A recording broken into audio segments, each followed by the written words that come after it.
Thank you, Lord. Salamat. Thank you, Lord, kasi iniingatan mo ako. Salamat, Panginoon, kasi yung magulang ko hindi mo hinahayaan na magkasakit. Panginoon, salamat kasi yung blessing lagi mong binibigay sa pamilya ko. Salamat, Lord, kasi kahit mahirap, pinaparamdam mo sa akin na kaya ko. Salamat, Panginoon, kasi sa dinabi-dami ng problema, bakit ako? Salamat, Panginoon, kasi kina-challenge mo yung buhay ko. Alam niyo po, ikaw na nanonood, minsan magpasalamat ka sa Panginoon. Maganda man o pangit yung nangyayari sa buhay mo, matuto kang magpasalamat sa Panginoon. Dahil siya lang naman yung dahilan kung bakit ka matibay, kung bakit ka lumalaban, kung bakit may nakakaharap kang mga problema. China-challenge ka ng Panginoon dahil alam niyang kaya mo. Alam niyang mapagtatagumpayan mo.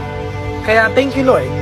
Salamat, Panginoon, kasi makulit man ako, nakakalimutan ko man